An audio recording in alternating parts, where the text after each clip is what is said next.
पहला पत्रस 5:8 सचेत और जागते रहो, क्योंकि तुम्हारा विरोधी शैतान गर्जने वाले सिंह के समान इस खोज में रहता है कि किसको फाड़ खाए। हालेलुया। सो हम सब लोग जानते हैं इस बात को कि हमारा एक शत्रु है विश्वासी होने के नाते, और वो है शैतान। हालेलुया। और पवित्र बाइबल कहती है कि वो इस संसार का मुखिया है। प्रभु यीशु मसीह ने भी इस बात को कहा, शैतान इस संसार का मुखिया है, सरदार है। लेकिन हम इस बात को जानते हैं कि प्रभु यीशु मसीह ने उस मुखिया को, सरदार को हराया है, उसके सिर को कुचला है, उसको पावरलेस किया है। कल भी हमने चर्च में एक वचन पढ़ा था इब्रानियों की पत्री 2:14 और 15 में कि उसको निकम्मा किया गया, शैतान को, उसकी सारी शक्ति को निकम्मा कर दिया। निकम्मा मतलब जीरो कर दिया उसको, और उसको पावरलेस किया गया है। हालेलुया। तो हम लोग जब मसीह जीवन में जीते हैं, बहुत सारी चीज़ें हम लोग समझ नहीं पाते हैं, क्योंकि एक अदृश्य शक्ति है, अदृश्य आत्मा है। और जब तक हम लोग आत्मा से नहीं जुड़ेंगे, आत्मिक जीवन की बातों को नहीं समझेंगे, आत्मिकता के अनुसार, विश्वास के अनुसार इन बातों को हम समझना शुरू नहीं करेंगे, तो हम लोगों को, हम इस युद्ध में हार जाएंगे। हर एक व्यक्ति हार जाएगा। और बहुत सारे मसीह लोग गिरे पड़े हैं, शैतान के फाड़े हुए पड़े हुए हैं। उनके जीवन से पता लगता है, उनके चाल चलन से पता लगता है, और उनकी हालात इतनी खराब है, उनको अब कोई रास्ता नज़र नहीं आता। फिर वो लोग कुछ टाइम के बाद सोचते हैं कि कोई पादरी मुझे चंगा नहीं कर पा रहा, कोई मुझे ठीक नहीं कर पा रहा है, कई जगह पे मैं चला गया हूँ, चली गई हूँ, और बहुत कुछ मैंने देख लिया है, अब मुझे शायद किसी जादू टोने वाले के पास जाना पड़ेगा। ऐसे बहुत सारे मसीह लोग हैं। वो क्यों ऐसा करते हैं? क्योंकि वो शैतान से वो युद्ध हार चुके हैं, वो अपने विरोधी शैतान के उस जाल में फंस गए हैं, उसने उनको फाड़ खाया है। वो जागते नहीं रहे, वो सचेत नहीं रहे। हमें अपनी आत्मा के प्रति, अपने जीवन के प्रति सचेत रहना है। शैतान का मेन उद्देश्य है किसी भी व्यक्ति की आत्मा को नरक में लेके जाना। मैंने 1-2 दिन पहले ही इस बात को सीखा। पहले मुझे थोड़ा सा पता था, लेकिन बहुत गहराई से इस बात को मुझे सीखा कि शैतान नरक में ले जाके क्या करता है, उसका क्या फ़ायदा है। किसी व्यक्ति को नरक में ले जाके शैतान का क्या फ़ायदा है? उसको 100% पता है परमेश्वर से वो जीत नहीं सकता है। हालेलुया। उसको पता है। लेकिन जैसे जादू टोना करने वाले जब बलिदान चढ़ाते हैं उनको पावर मिलती है, ऐसे ही शैतान जब किसी विश्वासी की आत्मा को या किसी आम व्यक्ति की आत्मा, उनके जीवन को नरक में ले जाता है, तो उसकी सेना बढ़ती है, उसका एक सिपाही बढ़ता है। एक आत्मा मतलब एक सिपाही, यूँ कह सकते हैं लोग। एक बंदा मतलब उसकी पावर बढ़ गई। जैसे यीशु मसीह जब आएगा, स्वर्गदूतों के साथ में आएगा और अपने पवित्रों के साथ आएगा। जो प्रभु में सो गए पवित्र लोग वो भी आएंगे, तो शैतान भी तो उन्हीं के साथ आएगा। इसलिए शैतानी लोग अपनी आत्माओं को बेचते हैं शैतान को। हालेलुया। हम लोगों को अपने शत्रु की चालों को और उसके कामों को समझना है, और इस बात को जानना है कि वो हमसे कभी जीत नहीं सकता है। और ये बात समझना है, जब तक हम ना चाहे हम हार नहीं सकते। उसकी हिम्मत नहीं है वो हमें हरा दे, क्योंकि उसको हराया गया है। हालेलुया। चाहे पापों में पड़ के, चाहे वो निराशा में डाल के, चाहे फेलियर में डाल के, चाहे उदासी में डाल के, आलसपन में डाल के, और बातों में डाल करके वो जीवन को, आत्मिक जीवन को ठंडा कर देगा। इसलिए वो अटैक करता है लोगों के काम पर, बिजनेस पर, फाइनेंस पर, क्योंकि इंसान की जो मेन जो परिवार का ये लाइफ लाइन जो है वो पैसा है, फाइनेंस है, काम है। हालेलुया। और उस पर जब अटैक होता है तो बंदा, परिवार हिल जाता है, टेंशन में पड़ जाते हैं।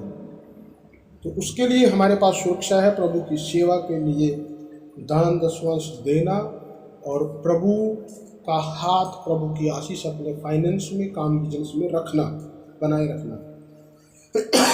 हालेलुया।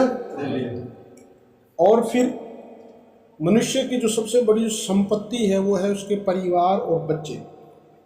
उन पर वो अटैक करता है शैतान पाप के द्वारा।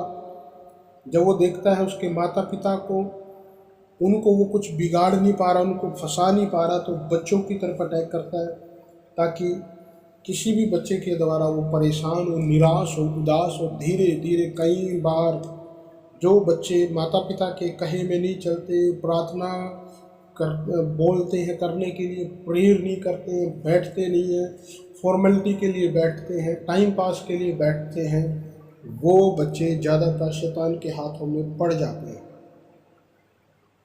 और शैतान उनको धीरे धीरे, एकदम से नहीं, 1 साल, 6 महीने, 2-3 महीने में, या धीरे धीरे जा कर के वो अपने कब्जे में कर लेता है। फिर वो लोग नामधारी क्रिश्चियन रह जाते हैं। क्या रह जाते हैं? नामधारी विश्वासी रह जाते हैं, पुराने क्रिश्चियन बन गए बस।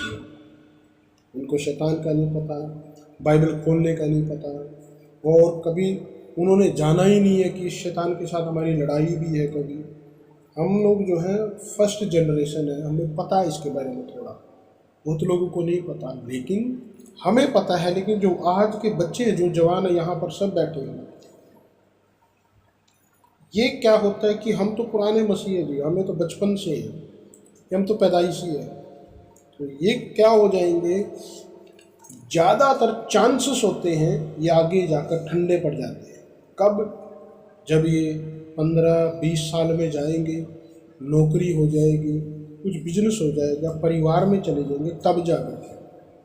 अगर हम अभी से उस बात को सीखेंगे, ट्रेनिंग देंगे, तो जब भी लाइफ में कोई प्रॉब्लम आएगी तो समझना है कि वो जो प्रॉब्लम है उससे मुझे लड़ना कैसे है, समाधान क्या उसका। हमें समाधान दुनिया में नहीं ढूंढना, लोगों में नहीं ढूंढना है, हमें समाधान बाइबल में ढूंढना है, हमें समाधान परमेश्वर में ढूंढना है। क्योंकि सारे संसार को शांति देने वाला, बचाने वाला, उद्धार करता यीशु मसीह है। फिर क्यों हम बाहर के विषय में सोचें? इसका मतलब है कि हमने अभी तक प्रभु को सही से नहीं जाना है। आधे अधूरे विश्वास के लोग ही ऐसा सोचते हैं। इसलिए शैतान लोगों के जीवनों में क्या क्या लेके आता है? नास्तिकवाद लेके आता है। क्या है नास्तिकवाद? जो किसी आत्मा को नहीं मानते हैं। शैतान लोगों के मनों में ये बात डालना चाहता है कि कोई आत्मा नहीं है, कोई नरक नहीं है, कोई स्वर्ग नहीं है। लेकिन अगर हम अपने अंदर आत्मा में झांके ध्यान से, जब भी चोट लगती है, कुछ दर्द होता है, कुछ प्रॉब्लम होती है, तो सबसे पहले प्रभु परमेश्वर या माँ बाप याद आते हैं। उस टाइम याद आता है इंसान को, पता नहीं मैंने कौन से पाप किए होंगे। जब बड़ी मुसीबत पड़ती है, चाहे कितना बड़ा नास्तिक हो, कितना बड़ा नास्तिक हो, उसको उस टाइम याद आता है कि कोई है, क्योंकि परमेश्वर जता देता है। हालेलुया। निराशाओं में लेके जाएगा और पाप में, प्रभु की संगति से दूर करेगा। संसार में, बिजनेस में, काम में इतना व्यस्त कर देगा कि दुआ प्रेयर के लिए समय नहीं है, चर्च में जाने के लिए टाइम नहीं है, अपने कामों के लिए, अपनी बातों के लिए समय है। पर्सनल लाइफ में कोई प्रेयर, आत्मिक जीवन में कुछ भी बात नहीं रह जाएगी। क्या आप विश्वास करते हैं कि हमारा युद्ध है, हमारा शत्रु है? मैं सुनना चाहता हूँ आप लोगों से, क्या विश्वास करते हैं, हाँ या ना में, कि हमारा एक दुश्मन है? तो जब आपका दुश्मन है तो आप क्या कर रहे हैं उसके लिए? क्या स्ट्रेटजी है आपकी उससे लड़ने की, उस पर जयवंत होने की? आप क्या करते हो रोज? बाइबल में लिखा हुआ है यदि अपनी धन संपत्ति की कोई रखवाली नहीं करता है तो वो लूट जाती है। क्या है हमारी धन संपत्ति? सबसे पहला हमारी आत्मा, हमारा आत्मिक जीवन। हालेलुया। उसके बाद हमारे परिवारों का आत्मिक जीवन। तब क्योंकि हम मानते हैं आत्मा से सब कुछ, परमेश्वर से, परमात्मा से, प्रभु से सब कुछ आया है। जो दिखने वाला संसार जगत है सब कुछ ना दिखने वाले परमेश्वर से उत्पन्न हुआ, उसके शब्द से, वचन से उत्पन्न हुआ है। तो हम लोगों को इन दिखने वाली चीज़ों से पहले नहीं परंतु ना दिखने वाले परमेश्वर से जुड़े रहकर के हम इन दिखने वाली चीज़ों की आशीषों का आनंद ले सकते हैं। दुनिया में उल्टा है। दुनिया में क्या है? उल्टा है। क्या है उल्टा दुनिया में? वो लोग पहले दिखने वाली चीज़ों का आनंद लेना चाहते हैं, बाद में बोलते हैं बुढ़ापे में देखेंगे परमात्मा का नाम, अभी कौन सा टाइम आया हमारा। इसीलिए वो लोग खत्म हो जाते हैं। जीवन उनका अच्छा दिखता है, कई विश्वासियों को लगता है वो हमसे भी अच्छा जीवन है उनका। वो वही बोलता है जो परमेश्वर को नहीं जानता, प्रभु के आनंद को नहीं जानता, उसको प्रभु के कामों को नहीं समझता है। हालेलुया। अगर इन बातों में हम जीवन में कहीं पर भी हैं तो हमें अपने आप को जांच कर हमें आगे बढ़ना है, देखना है कि हम कहीं फंसे हुए तो नहीं है। जब हमें पता चल गया एक अदृश्य शत्रु है शैतान और उसकी सेना भी है, किस रीति से वो काम करता लगभग हम सब जानते हैं। पाप में गिरा करके काम करता है, निराशा में ले जाता है और कभी कभी शक संदेह डाल देता है, परिवारों में फूट डालता है और गड़बड़ियाँ लेकर के आता है। सपनों के द्वारा वो काम करता है। शत्रु शैतान जब इन बातों में सफल नहीं हो पाता है तो पड़ोसियों को, विरोधियों को खड़ा करेगा, जादू टोने वालों को, जलन करने वालों को और दूसरे लोगों को हमारे विरोध में कर देगा। हमें लगेगा वो शैतान के द्वारा नहीं है, तो खुद वैसे हमारे विरोधी है। ना तो बाइबल के बारे में कुछ बोलेंगे, ना ही वो हमारे प्रभु के बारे में कुछ बोलेंगे, लेकिन कुछ ना कुछ वो लड़ाई, कुछ ना कुछ झगड़ा पंगा खड़ा करके रखेंगे, परेशान करके रखेंगे। उसके पीछे भी शैतान होता है। हालेलुया। हम लोगों को उनको समझना, इसलिए हमें हर रोज प्रार्थना करना जरूरी है। खाली प्रार्थना ही नहीं, वचन जरूरी है। आज एक पास्टर मेरे पास आया, बोला पास्टर जी मैं बहुत परेशान हूँ, मैं बहुत प्रार्थनाएं किया लेकिन मैं वैसे नहीं बढ़ पा रहा सेवा में जैसे मुझे बढ़ना चाहिए। उसने बताया मैं कन्फ्यूजन हूँ, अभी तक मुझे कोई वरदान है और पवित्र आत्मा के ये वो, कह रहा मेरा सिर जब प्रेयर में बैठता हूँ ऐसे भारी भारी हो जाता है, ये वो है पास्टर है। मैंने बोला दुष्ट आत्मा है ये। वो हिल गया एकदम से। फिर मैंने उसको कई बातें बताई उसके परिवार की, इनकी उनकी। कहता है कि हाँ सच में है। मैं कही दुष्ट आत्मा है।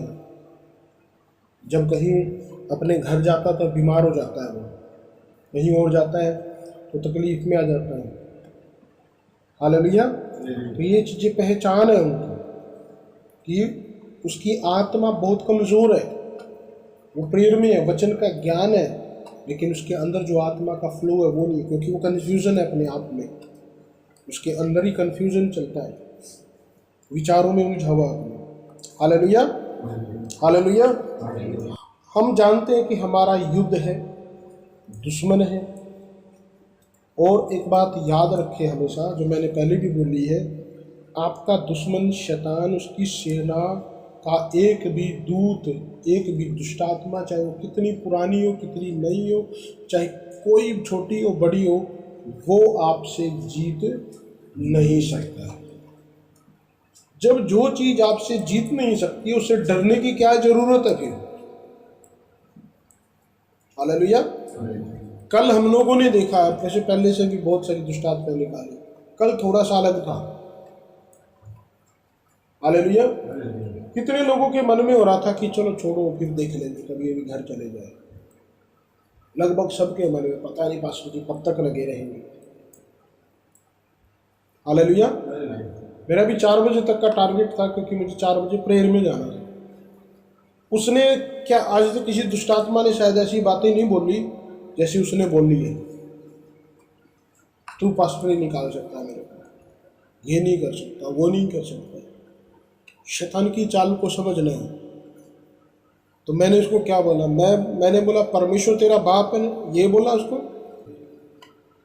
2 घंटे पहले बोल दिया था शुरू में उसको, तो घुटने रखेगा यहाँ पे 3 घंटे चाहे 2 घंटे, जितनी देर में उसने घुटने रखे, करीबन 10-12 बार घुटने रखे होंगे उसने।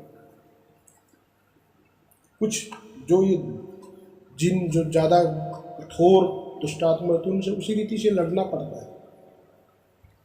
हालेलुया। ये लड़ाई हर एक व्यक्ति को सीखनी है, चाहे आप कुछ भी काम करते हो। जरूरी नहीं है आप पास्टर होंगे तभी आपको ये काम करना है। हमें हर एक को आनी चाहिए ये लड़ाई, तभी हम एक जीवंत मसीह होंगे।